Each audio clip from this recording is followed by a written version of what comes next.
Hey, guess what, Shane? Just like that, we're live and on the air, man. Good evening, everyone. Welcome to Big 12 football with the voice of college football. I'm Joey, and right over there beside of me is Mr. Shane. Mr. Shane, what's going on, brother? Not much, Joey. Just waiting for this Big 12 mess to kind of iron itself out, guys. So we do have like a few things here. Let's talk about this first. Let's take this thing and break it down real quick because I do want to talk about one thing real quick, and that is basketball search at West Virginia underway. Bob Huggins and Ken Kendrick from the Arizona Diamondbacks have been feuding back and forth, right? So Ken Kendrick said a few things that probably should have just been better left unsaid, in all honest opinion. But at the same time, he's got a right to express his feelings. He wasn't happy with Bob Huggins after his incident in Cincinnati when he went on his tirade about gays or whatever he might want to say he did. But then you have the DUI a month later, and King Henry's like he should have been fired the first time. I would have fired him in my organization the first time that happened when he went on his homophobic slurs. The DUI, well, that's the second time he's lost a job thanks to a DUI. One Cincinnati, one at West Virginia. No, he should not come back to West Virginia. Now, that's kind of in a nutshell what Ken Kendrick said, right? And he's a biggest donor at West Virginia, probably the biggest donor, right? So I'm wondering, what are your thoughts on Bob Huggins? Do you think he's finished? Do you think he'll ever coach again? Because I'm kind of hearing Yeah. rumors now that there's a big possibility. Like I know there's a lot of rumors about Ohio State, Louisville, all these teams might go after Bob Huggins. I don't know. I'm hearing now that they may not be interested because of his past. Well, if I'm a big program and you're paying someone $4 million and you can still get quality coaches, and not to mention ageism.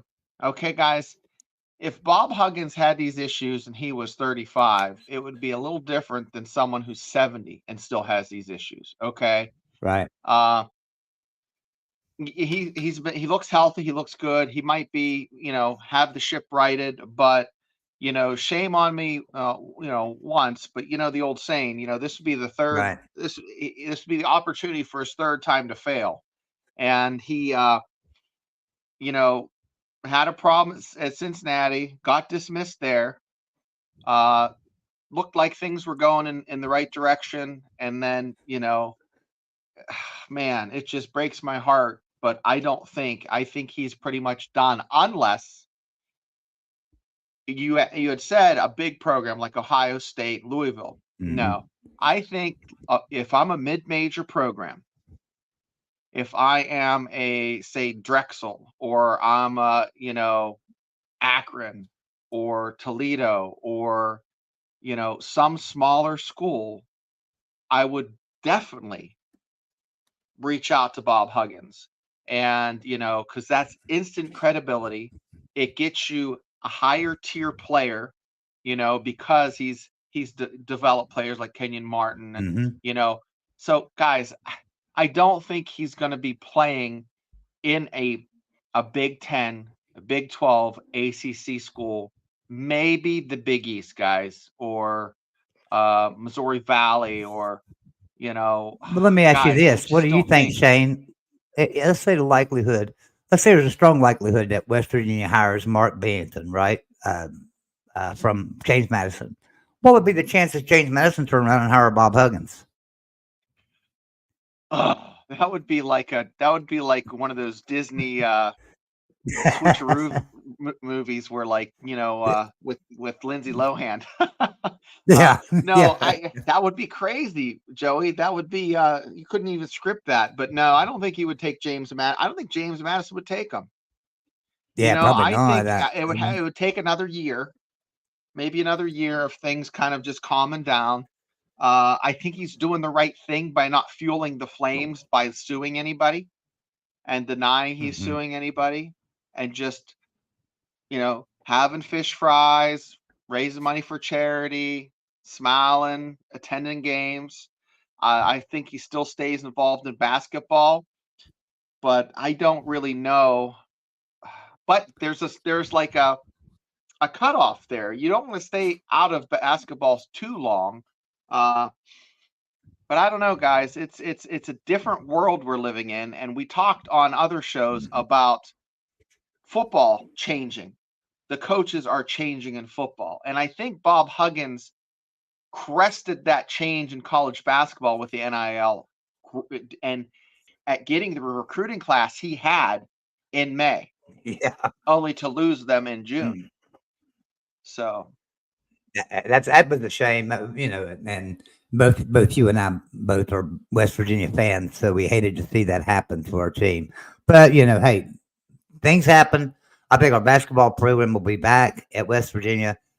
Big 12 basketball, once again, the best conference in the country, without a doubt. Without a doubt, the best conference in the country.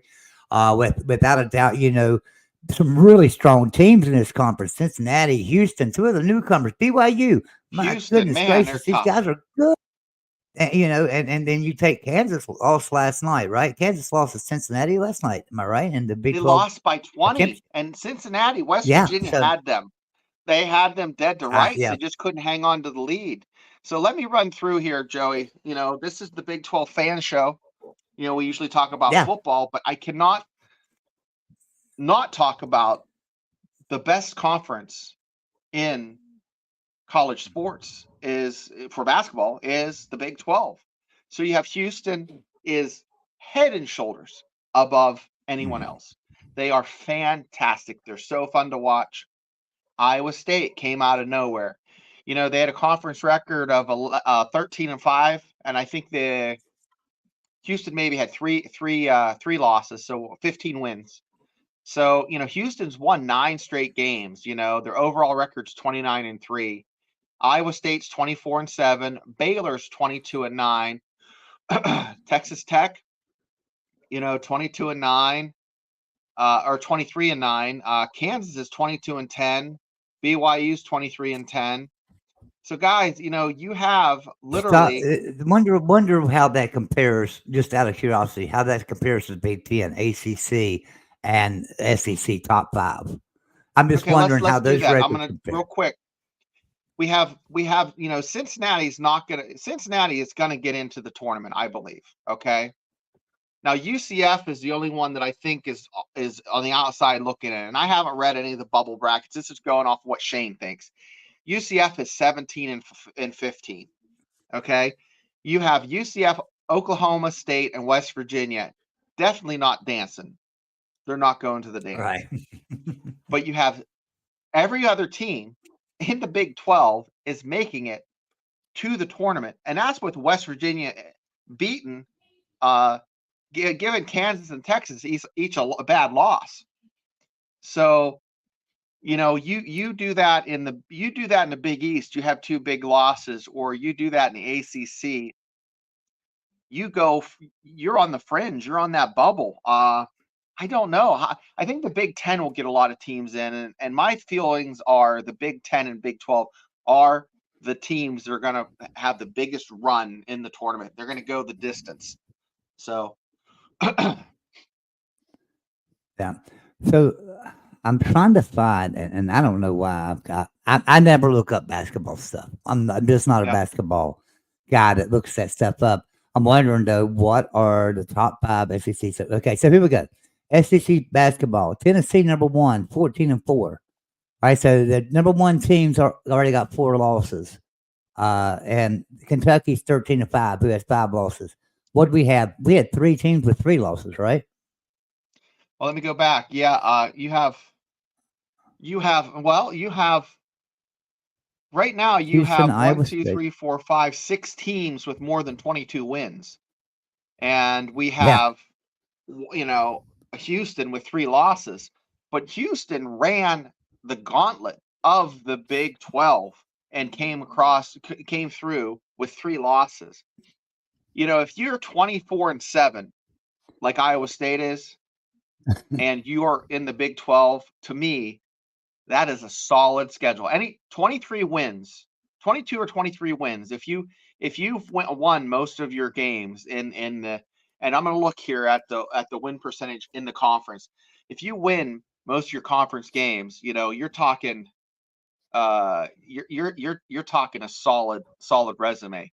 And Kansas State and Oklahoma went 8 for 10 in Big 12, and they're gonna make the tournament. Okay, Texas went 500.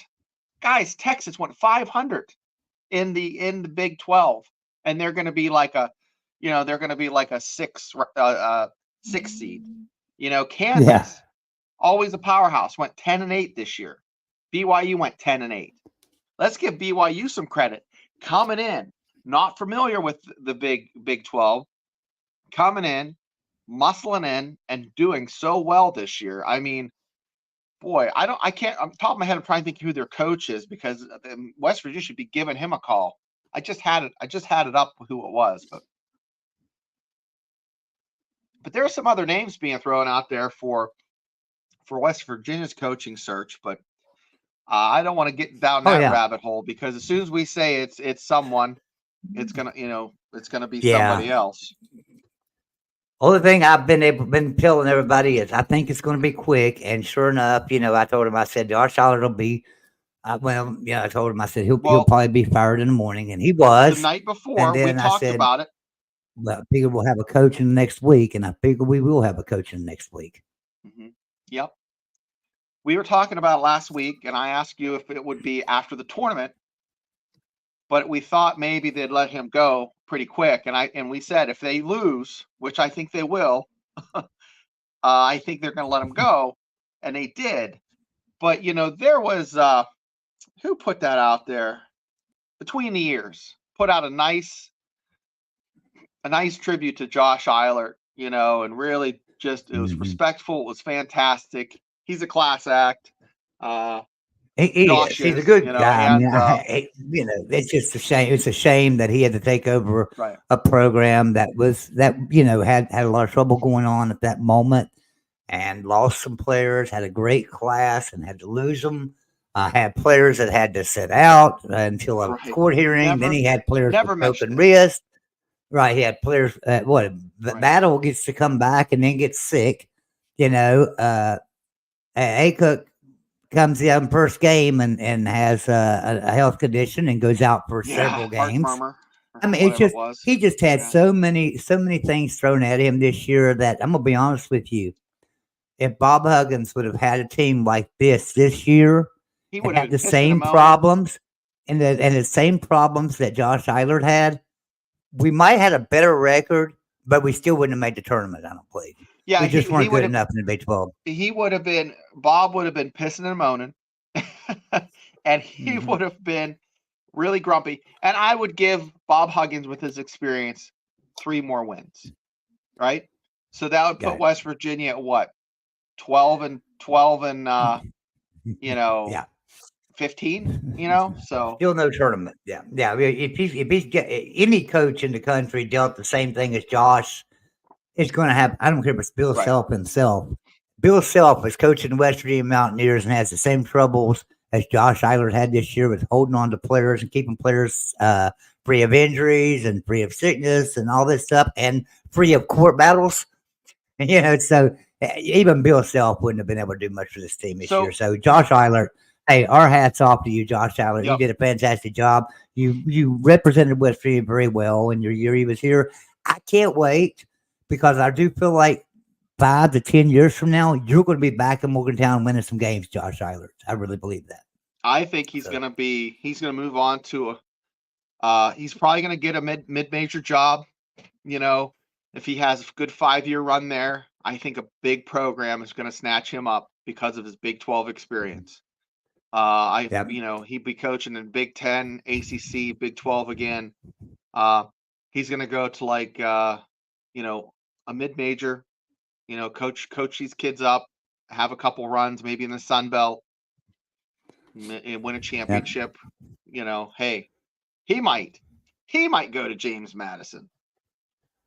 So, as far as the Big 12 is concerned, the only coach as far as extensions and stuff this year has been Neil Brown, I believe. I don't believe any other coach signed any contracts or anything. Neil Brown got he took a little pay cut, but got an extra year in there on his contract.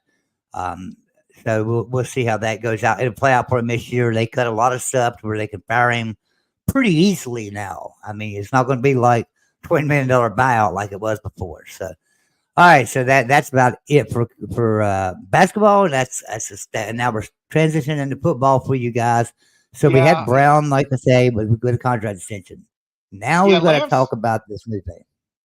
Yeah, well, Lance Leopold's contract is good for, I think, 7 years. So yeah, that's right. They did sign him. That's right. Lance Leopold did sign a new contract and stayed with Kansas. So, and congratulations to Kansas, man. That's a great hold on Great to hire. because look, Lance Leopold could have been a lot of places, and you held on to him at Kansas. That's amazing. So congratulations on that. All right, so now let me get in here and let's go to this right here for a second. The new college football playoff confirmed 12 teams called the 5-7 format. The 5 highest ranked conference champions will receive automatic bids. The 7 highest ranked teams remaining will round out the 12-team format. That is the 12 team. Now, they're voting tomorrow, right, to decide whether or not they're in 2026, taking it to a 14-team playoff. Now, here's how there are a couple of different scenarios for this. It's called a 3-3-2-2, 1 and 3 format. This is one scenario. Big Ten and SEC will be guaranteed 3 slots each in that 14-team playoff. Big 12 and ACC will each be guaranteed 2 slots each. I'll take it. That's fantastic. The group of 5 will have 1 slot, and there will be 3 at-large picks. Plus, the SEC, Big Ten, SEC teams receive first-round bye. Now, here's what I don't understand that. 6 Big Ten SEC teams will receive first-round byes. So what if they're not the highest rated? So they still get the bye? Let's say TCU's number 3, Oklahoma State's number 5. So we got 2 teams out of the Big 12 in there, and they're higher rated than these teams, and these teams are going to get the bye. I don't understand that. I'm not understanding that. I don't understand that either. That has to be explained to me. That's the WTF thing. You're like, like really, like what does that? I mean, so if Auburn has 2 losses and wins the SEC, okay, with 2 losses, and they're ranked, say, 5th, you're gonna is that gonna be your 3rd team, or say, I don't know. I don't know how that would work. I don't know. Yeah, so it's saying 6 Big Ten and SEC teams would receive first round byes. I just can't figure that out because it's not always going to be Big Ten and SEC that are ranked in there in the top. No, it's the top 3 of that conference to get a bye automatically. Right. I think that's and that makes no sense to me. So let's say Clemson's number. Let's just put a scenario out there. Let's do Clemson's number 1. Florida State's number 6. West Virginia's number 3, and TCU's number 5. So West Virginia, Florida State, Clemson, and TCU don't get a bye, but those teams that from the Big Ten and SEC who might be ranked 9th, 10th, and 11th are going to get a bye week. That absolutely makes no sense to me whatsoever. I can't figure out where that's coming from. And maybe I'm looking at it. I mean, I hadn't heard that till I read this. This is not my graphic here. This is actually Frank Fear's graphic, but that's okay. I trust Frank, and here's what he says: 6 Big Ten SEC teams will receive first-round byes. So I'm lost on that. So I'm anxious to figure that one out. Until the last of the bye, know, and I was wondering how that was going to play out with the extra couple teams going in, and I really feel the 12 team playoff should be the standard for a couple years before you adjust it. Yeah. Let this conference and so realignment thing. So they're talking. Right. And so let me see if this is it. No, that's not it. Where is the other one? I had a graphic up about that one earlier. Remember, showing the new one too. Did this show the new one? Yeah, under discussion. That's right. The 14 team playoff, and now that six Big Ten teams and SEC teams will receive their first round byes. That's if we go to this 14 team playoff that's getting voted on tomorrow, and then who knows if they're even going to leave that scenario in. I would hope they wouldn't even leave that in. That makes no sense to me.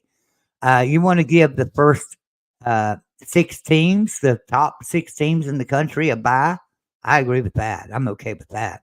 Yeah, I I don't. agree with that. It should be I don't based like off of bye rank. weeks, but I don't like bye weeks. But you got to do something with a 14 team playoff. You have to have a bye week in there. No doubt And about it. yeah, you go by ranking. I don't want to see. I don't want to see what they do in the NCAA basketball bracket where they seed guys based off of Yeah. what they think they are. Like, oh, this is a 4 seed, this is a 5 seed. Crap.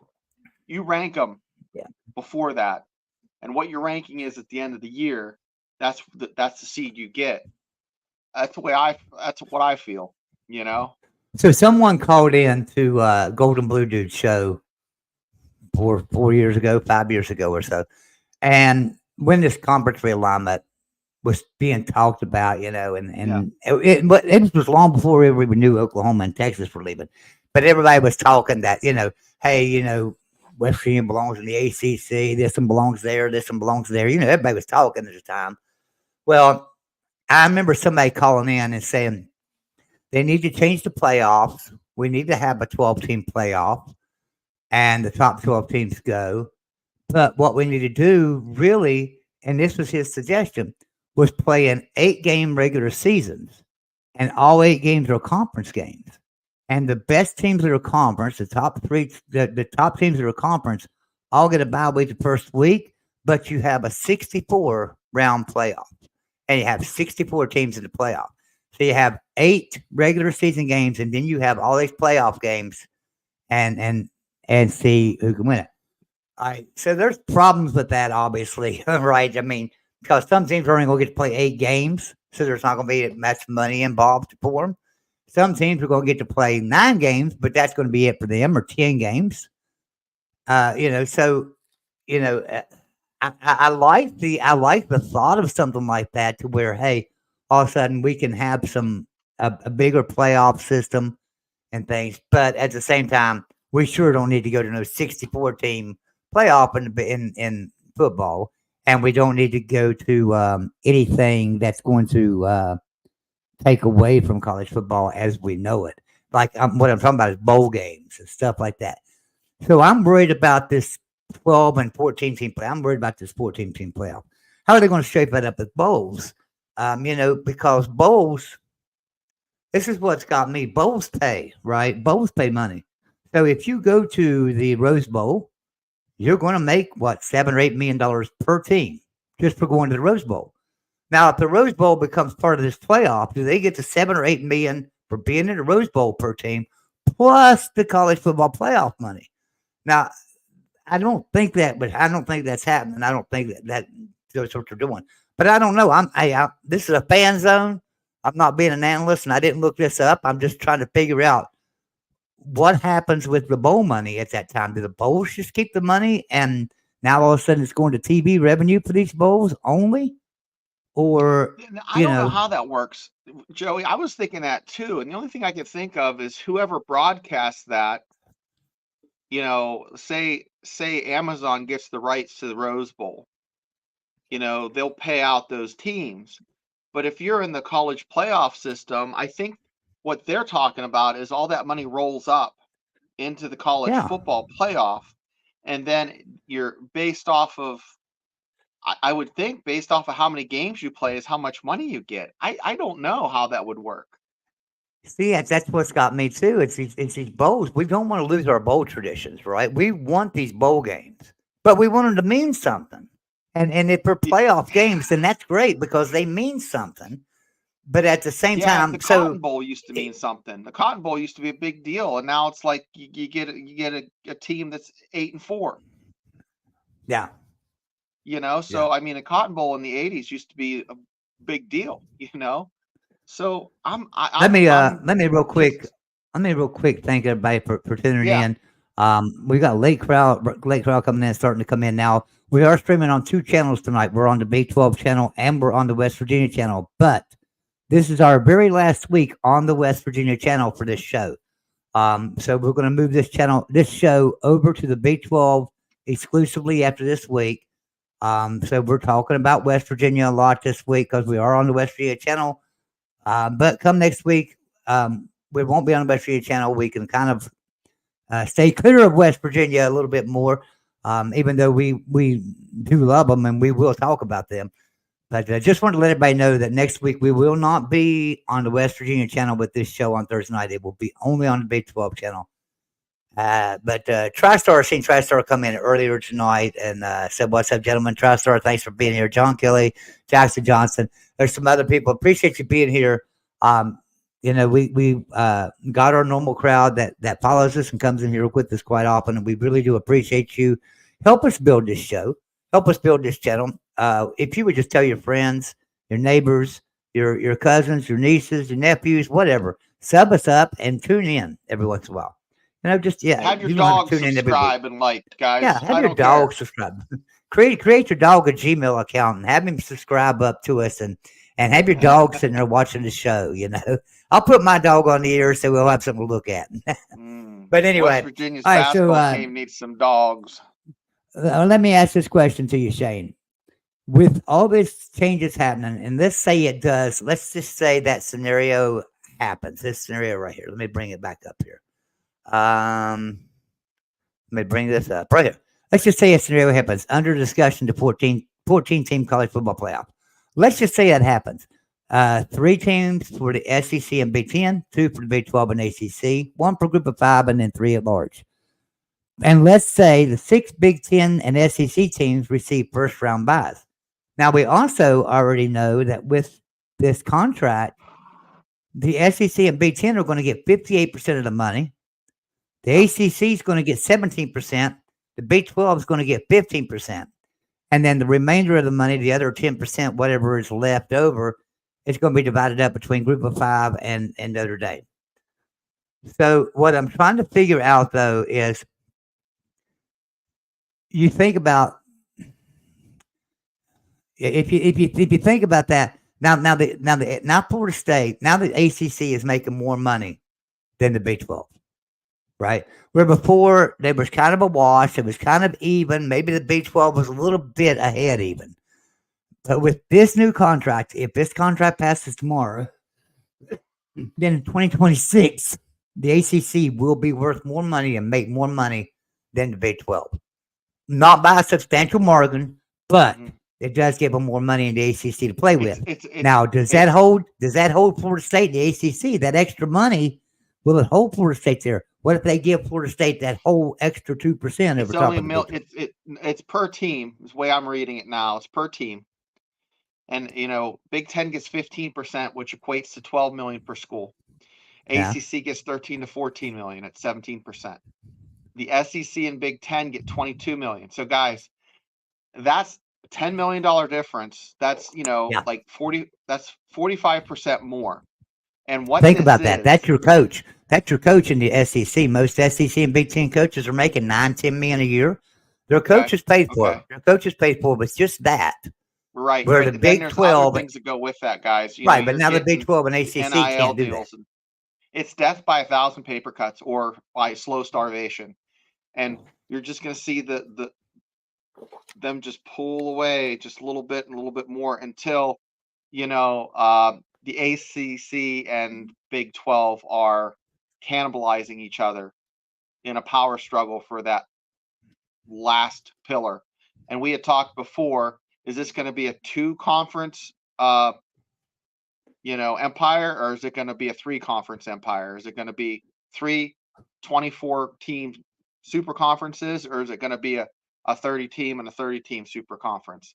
And then you're going to have, if it's 2, you're going to have your Kansases, your Arizonas, your West Virginias, your Cincinnatis, your BYUs, your Utahs, your Pitts, your Virginia Techs, all kind of just nervous. Are they going to, NC State, are they going to be able to partake?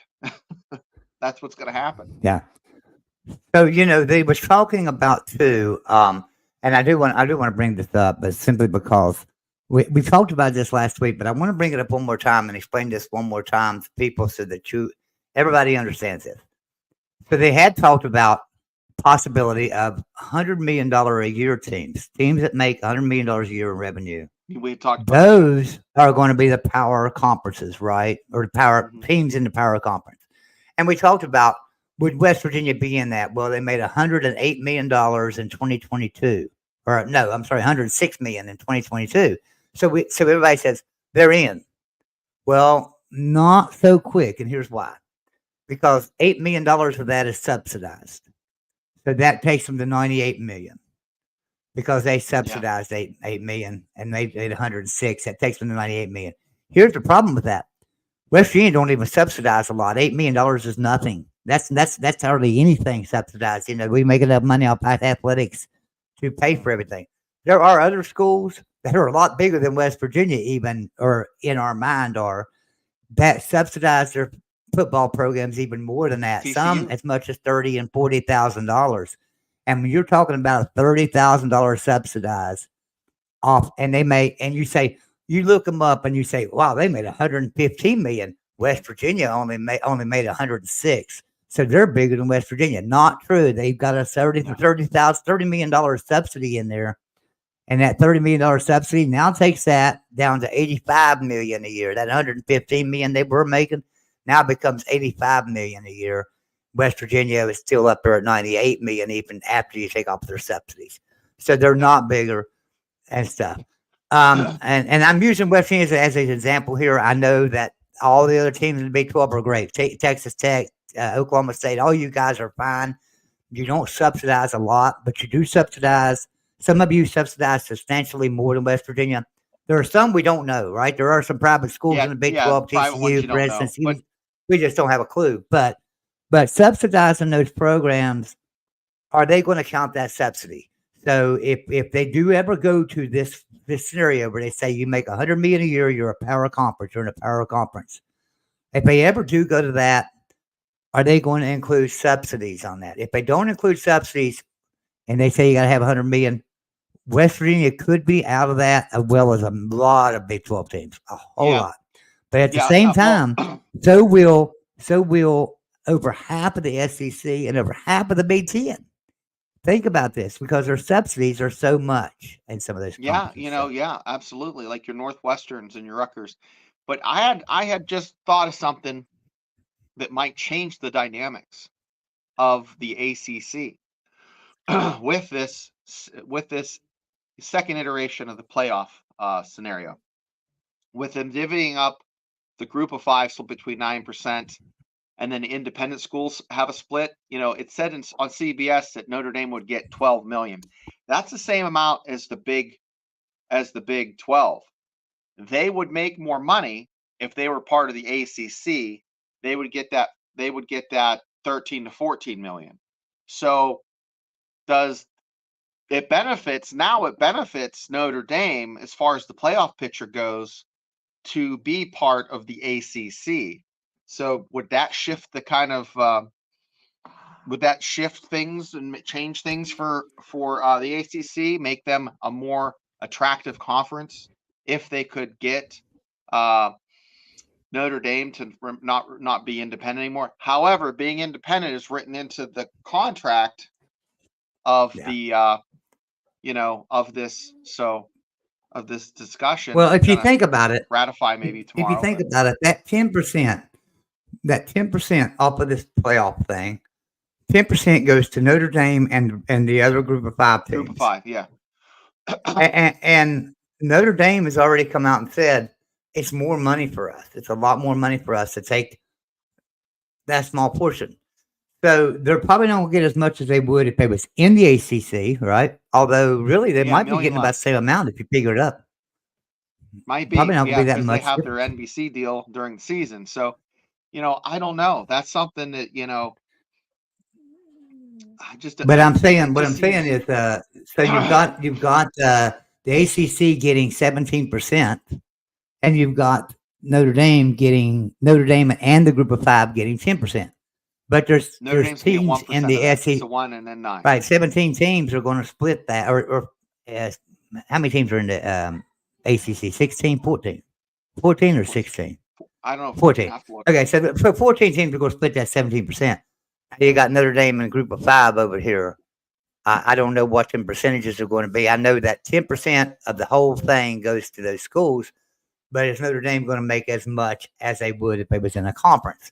I think they're going to make more than they would if they was in a conference, just off of this playoff record. But now that doesn't mean that they're going to make more individually after their TV deals, obviously. But they don't make near as much as they do in the ACC just off their TV deal. But when you figure in that they get a full vote in power conferences, right? They are one team and they get to vote as a conference. So they're in all these meetings with the SEC, True. Big 10, Big 12, ACC. There's a Notre Dame head sitting there that is has as much vote as a Big 12 or SEC commissioner. Right. That's powerful right there. That's power. So do they join a conference? I don't think they do. Why would you give up that kind of power? I mean, there's no need in it. No, I wouldn't. Yeah, because in a conference, how that the math just seems really, really tortured. You know, it just does. seems really tortured. So if you look at any of these TV contracts, though, they all look really tortured. I'm sitting there going, where's this money coming from for these teams? You think about a Northwestern. When's the last time you watched Northwestern play a freaking game of football? I couldn't tell you. I don't think I ever have. I had it on for a quarter when they were good. You know, like there was a year.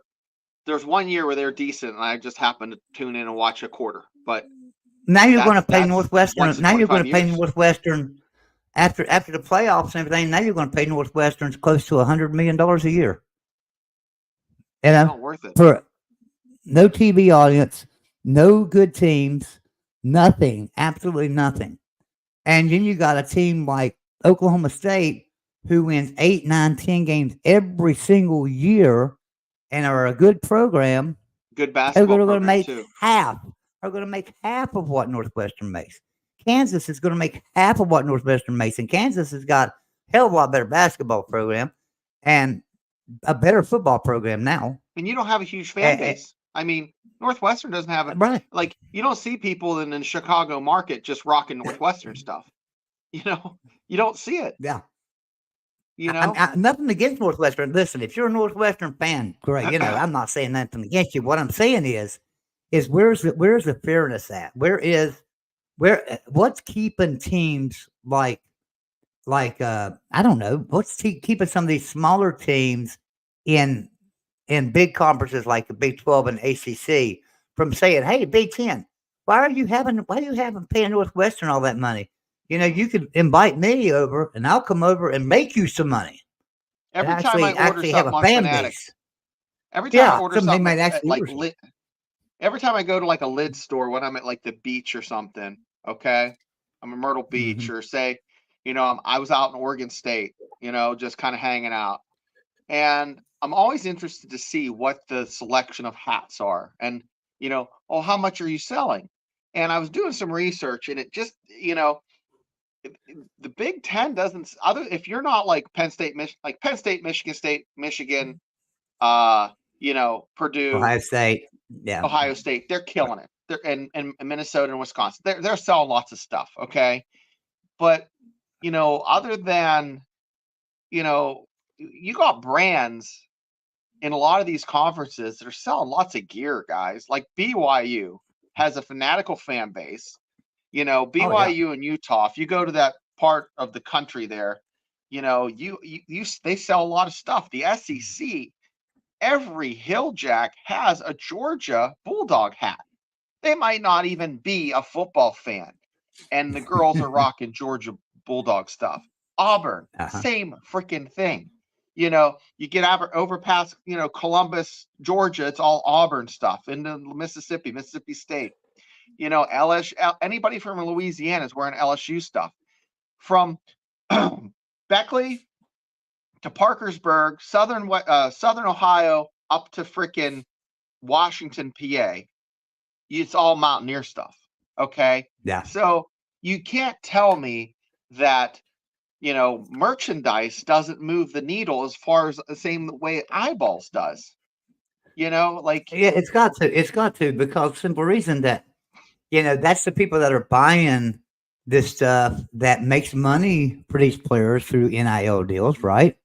mhm, So in other words, I got on the other day and ordered me a jersey. I won't say whose it was. I ordered me a jersey from somebody, and I'm hoping and I'm sure they're going to get a percentage of that jersey now, that sell that jersey, and that matters. That helps to get players in, because now all of a sudden this player can say, "Look, I sold this many jerseys yeah, over here and made this much money just from the sale of those," and then and that helps. Rutgers, Maryland are not moving the needle in the Big Ten. Wake Forest don't move a needle in the ACC. Neither does Boston College. I mean, what the hell's Boston College offered since Doug Flutie? Absolutely nothing. right, right, right, So right. Boston I College just is like can't a figure pit. out why these right. Why are these teams? Why are Yeah, these teams getting so much money out of Big Ten and yeah, SEC, and the ACC even getting more money than the Big 12? When I think there's better brands in the Big 12 than there are in the ACC. Sure, you've got Florida State, Miami, and Clemson in the ACC, and those are three really big brands. I yeah. admit that. But they're no I bigger went. than West Virginia, Oklahoma State, No, no, but they're no bigger than West Virginia, Oklahoma State, and Kansas State. yeah, Uh, no, they're not. And the point the point, one of the things that proves the point is, so there's two outlets I take the kids school shopping. There's an outlet in Washington, PA, and one up off 79 North at Grove City. Okay, I always stop at the lids there and I ask them, "What are you selling a lot of hats of?" And up in Grove City, it's Penn State, West Virginia. And I said, "What about Pitt stuff?" Occasionally. That's what they said. You got a Washington, PA. What are you selling most of? West Virginia stuff. Maybe some Penn State stuff. That's in Pennsylvania. Okay. right. Now, if you go out to the middle part of the state, it's all Penn State stuff. It's not selling a lot of stuff. So Pitt might be one of those programs on the outside in, because they really haven't had, at least West Virginia had 15 years of being relevant and really good. You go back and there was maybe a year or two here and there where Pitt was good, but they weren't nationally recognized like West Virginia was with Pat White. And then when you have, you're looking back, you have to go back to Dan Marino before they were, exemplary. So Right. if you're looking at the value of the school's label as a program, that logo, West Virginia carries some statue, some credibility. Kansas has that credibility because they've been so good in basketball. You see that Jayhawk and that blue and that red, you know what that is. You know what the Y is, for BYU, and you know what the Bearcats. Mhm. I mean, it's just saying, like, different, brands just exude power. And when I see Kansas, I think, wow, that's a good school. They have a great sports program. When I see even now I see TCU. That wasn't the way 15, 20 years ago, but I see TCU, I think, well, Jamie Dixon has them playing good basketball. They have a Uh, hell of a football program. You look at that and you automatically, you know, Do me a favor, think, Shane. Do me a favor. Keep talking a second. I've got my yeah, grandkids and stuff. Give me yeah, just a yeah, yeah. second. I'll Go be ahead, right take back. care of it. But no, guys, from just like you profile everything in your life, you profile programs based off what you know of them over the past few years. You look at the Army Black Knights, you don't know that in the 40s they were the Alabama. They were just fantastic, you know, with Heisman winner after Heisman winner. You don't remember that. But, you see these programs now that I'm afraid are going to be left out of in the cold. I think of Cincinnati, I think of West Virginia, I think of Kansas, TCU, I think of a lot of teams in the Big 12, that are on that cusp, of the outside looking in. ACC, same situation. I Wake Forest and Duke are going to be outside looking in. NC State on the fringe. Boston College and Syracuse, great colleges with great storied football programs. they're not going to slip in like Rutgers. Syracuse was a hell of a lot better program than Rutgers in the 90s with Donovan McNabb and just, Jim Brown back in the 60s. So Syracuse is a storied program that is just going to be, like Army. Army, like I was saying, Joey, Army was good in the 40s. They were fantastic. They were world beaters. And now, fast forward to 2020, and we're looking at a new, your Syracuse's and your Boston colleges are, it's like a members only jacket. It was cool then, but now it's just in someone's closet and you don't really see them much. Yeah. There's a lot of programs that used to be good that aren't so good anymore, right? Colorado, for instance, Colorado's won a couple of national championships, but they're not so great anymore. They were on fire, 91. Yeah. But now you ask a Colorado fan, they're on the way up, right? Prime time supposedly has them going over there. They went from 1 win to 4 wins this year, so yeah, they made a +3 effort this year. They went up in the rankings and got 3 more wins this year. Can they do even better than that? We'll have to see. But I think that bottom line, there's just so many teams in the SEC and Big Ten that need to be considered that should be taken out of those conferences, or it should be considered to say, okay, wait a minute. We got teams in the Big 12 and the ACC that are a lot bigger than these teams. And how can we justify giving you guys nearly $100 million per team after the college football playoffs and everything, giving you nearly $100 million per team for teams like Northwestern and teams, that aren't going to do Arkansas. All right. I mean, come on. Arkansas is a good team. Don't get me wrong. There's nothing wrong with Arkansas, but Arkansas, $100 million a year. I mean, do they deserve that? No. Well, Vanderbilt is more I have more heartburn with Vanderbilt, guys. But so there's a term used in European soccer or British soccer, like relegation. And I became familiar with that watching the Welcome to Wrexham, which is about the Wrexham soccer club. So I'll answer your question 1 second, Tim. So if you have a losing season and you're in the bottom, you get relegated to the next lower tier of conference play. So you have different tiers. Now, if you win that lower conference, you get relegated up. So those bottom two are constantly shifting. So you can get relegated up or you can get relegated down. That would be fantastic, maybe for college football. But Tim has a question for me. Do you think prime time will take a higher paying job if he's offered it to him? Well, he was asked that question, and his answer was he likes it at Colorado because, how did he phrase it? He has more leverage or say or hand in something. But I'm sure if dollars in the cents came and they put cash down, he would bounce. But yeah, and then Prime is loyal to one person. Nothing wrong with that, but he has no ties to Colorado. No, he has no ties to Colorado. He is a mercenary, guys. He is a mercenary, and Wet Blanket is so right. This confirmed my fears. The Big 12 is screwed. Now, Jackson Johnson says they're not as screwed as the ACC. Jackson, I didn't think that either. I thought they're in better shape. But with the ACC getting just a little bit more, that worries me a bit, Jackson. I'd like to hear what you have to say on that, because before I didn't have the worry, because I thought what was going to happen is Florida State was going to jump ship because they have the lawsuit. I thought North Carolina would follow suit and then Clemson. But we don't know now.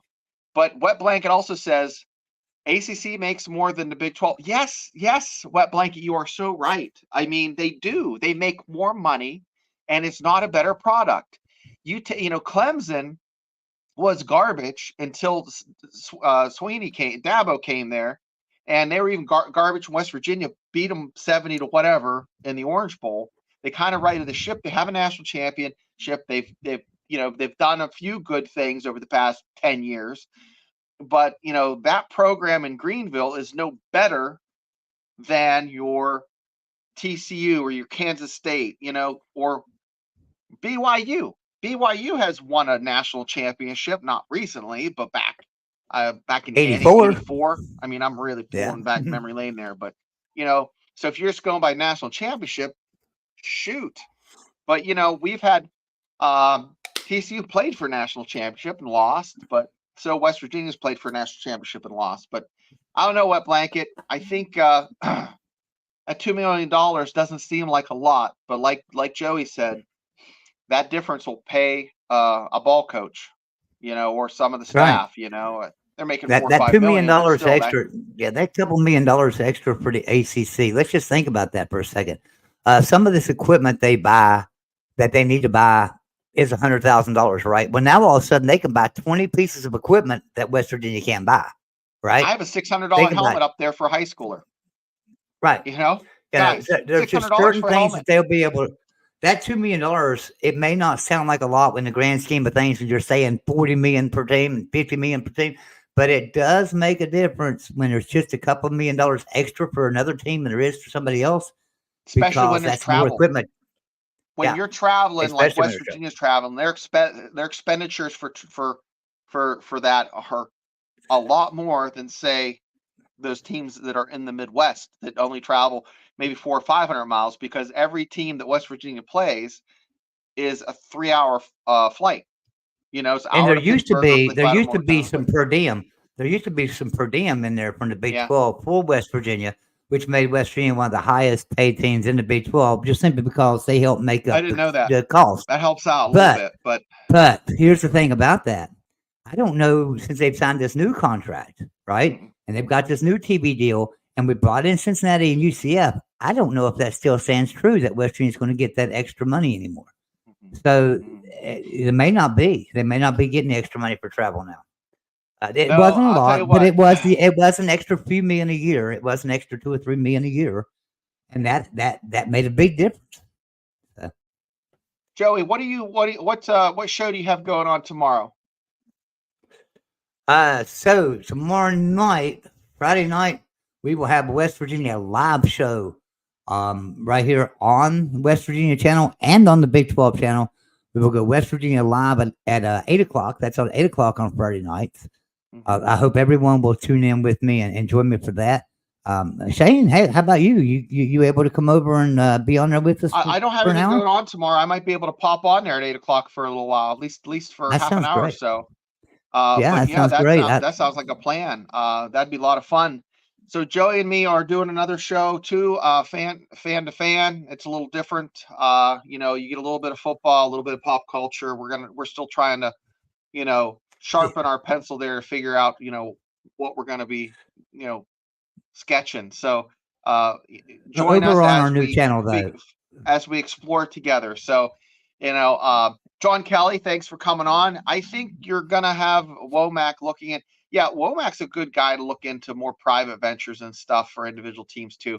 I would like to see them really utilize rivalries get a sponsorship for the backyard brawl, or a sponsorship for, say like the Utah playing BYU, have it mean something, kind of like a bowl game within a season. But John Kelly, you're spot on, brother. Yeah. Now we want to tell you our new show. I don't have a link to the channel, and I now have no way to get it right now. But our new show over on our channel, Shane and I started the channel. It's completely different than this stuff here. I promise you're going to see a different side of me that is going to surprise you. I've been working on a skit, having some fun, making some jokes. Even going to make fun of West Virginia Mountaineers. I promise you that. We will have some fun on there. Yeah, we're going to do all kinds of stuff over there in Pennsylvania. So, be prepared to see what real Pitt fans look like. So preseason champions Ohio says it is wild that teams like Rutgers are in the Big Ten. Almost everyone had preferred WVU as an addition from the old Big East. Just location and TVPs mattered back then. Yeah, but you got to remember that's where the Big Ten's always been. You have to have AAU status. West Virginia did not have AAU status. And back in 2011, it was unheard of. There was nobody going to the Big Ten unless you had AAU status. There Yeah. was nobody that was wasn't happening, and so we've never had a chance for the Big Ten. West Virginia has never had a single chance to be in the Big Ten at all. Right. See, We have preseason had opportunities for champions. the ACC and SEC, but Yeah. not the Big Ten. Yeah. We almost made it to the SEC, but at the last minute they picked Missouri instead of us. But preseason champions, West Virginia has a thing called the Promise Scholarship. So if you have over a 3.0 and you're from the state of West Virginia, you get to go to that college. Okay. So with that being said, they don't have the AAU status as a research institute, but they have one of the highest amounts of Rhodes Scholars. So that's kind of strange, but it is a good place. It's a good place to go to school, and so good people. But no, they don't have that status, so they're getting snubbed. But you're right. Back in the day when it was Syracuse, Penn State, West Virginia, like you always scheduled like Ohio State and Pitt would play Ohio State, Pitt play West Virginia, and Boston College would play, before the Big East, it was just wide open. It was a lot more fun, I thought. Notre Dame would always be playing Penn State every other year or every, guys, Yeah. it's not like that anymore. But it is what it is. We will be here to keep you up to date on what we think as fans, how we're going to try to, I try not to prep too much before this because I try to work through it with you. So, I read a little bit, try to follow what comes up on TikTok or what comes up in my feed, but I want to figure these things out as a fan, learn with you, and I love being able to talk with all of you. We love interacting with you, so continue to bring the comments and shoot us any emails you have questions, and like and subscribe. Joey, I'll tell you what, man, tonight went fast. It was a great show. I can't believe it's Well, almost. before we get out of here, we've got to do a couple of things here. There's a couple of things Yes, I want to sir. go over with everybody. So before we get out of here, first off, let's pay a bill. What do you say? So Let's do tonight's it. broadcast, Big 12 at the Voice of College Football, is brought to you in part by Aura. For all your cybersecurity needs, just type in aura.com/Mark Rogers and get you a 2-week free trial, completely free. I promise you, there's no gimmick to this. You get 2 weeks completely free, and they will search you out. They found me on the dark web along with my social security number and most of my passwords for my bank accounts and things like that. I have 4 banks, and 3 of the passwords were on the dark web. And Aura was able to find those, shut those down for me. And plus, on top of that, even after your free trial is up, Aura is only like $11-12 a month. And you get a VPN, you get all that cybersecurity. It's amazing. It really is amazing. I highly recommend it for everybody. And I'm not just saying that. I would say that if they weren't a sponsor of this channel. Also, very important here. I had a meeting with Mark yesterday. Mark Rogers, everybody knows him, the voice of college football. Mark and I have a meeting every week, sometimes a couple of meetings a week. This week we started discussing some future plans and some future things for the channel. We do have some big stuff coming up here in the next couple of weeks. There's going to be a state of the Voice of College Football address from Mark Rogers. That's going to give the state of this channel and where we're at and what our goals are and what we hope to accomplish. We will also tell you about our merchandise store, tell you about all that. But we're also going to do something this off season that it's going to be kind of fun. I promise that a lot of you are going to enjoy this. It's going to be a lot of fun. If you like your team, if you're a fan of your team, you're going to be there for the state of the Voice of College Football address when he does that here in a couple of weeks. He's going to do it right after March Madness. When March Madness is over, he'll have his state of the Voice of College Football, and he will announce this big thing that we're going to have going on. And it's going to be a lot of fun. So you will have a great opportunity to support your team in a very big way. And even if your team can't win a national championship like my team, West Virginia, we might be able to find a way to make them a winner, right? So All right, guys. That's all I have. Shane, you have anything else for us, brother? No, guys, thank you, and I'll see you tomorrow night on at 8 o'clock with Joey. We're gonna have a great time. That's right. 8 o'clock tomorrow night, guys. Mountaineers Live. Maybe I'll get a hold of maybe a football player or two of the past and bring them on the show with us as well. Well, Brian Drozback's on vacation at the beach, but maybe I can talk him into coming to us live from the beach and give us an update from the beach. There you go. So, Where's all he right, meeting guys. at? That's all Everyone I have wanna a know. great night. We do appreciate everybody that came in tonight. John Kelly, I'm going to tell you right now, buddy. John Kelly's a great guy. I love John Kelly. John's been to my house a couple of times. He's come to eat dinner with us and everything. John's a great guy. Really super nice. Got a great show that he does on a podcast on a television network. John, I don't know if you're a moderator in here or not, but you know, I want you to be able to post your link if you can to your show, or maybe somebody can post it if you know it. All right, guys. Everyone have a great night. Love all of you. We will be back with you guys next Thursday night, but only on the Big 12 channel. Remember that. We will not be on the West Virginia channel next Yep. Thursday night. Also, the Mountaineer Fan Zone show, we are no longer going to do that since we've started our new show, and we are doing the Mountaineer Live show this through the week. We will not be doing Mountaineer Fan Zone show anymore. It was getting to where we had too many shows on the network. It was clogging us up, and we decided to just do away with that one and go from there. So anyway, guys, love you. Everyone have a great night, and we will see you next week.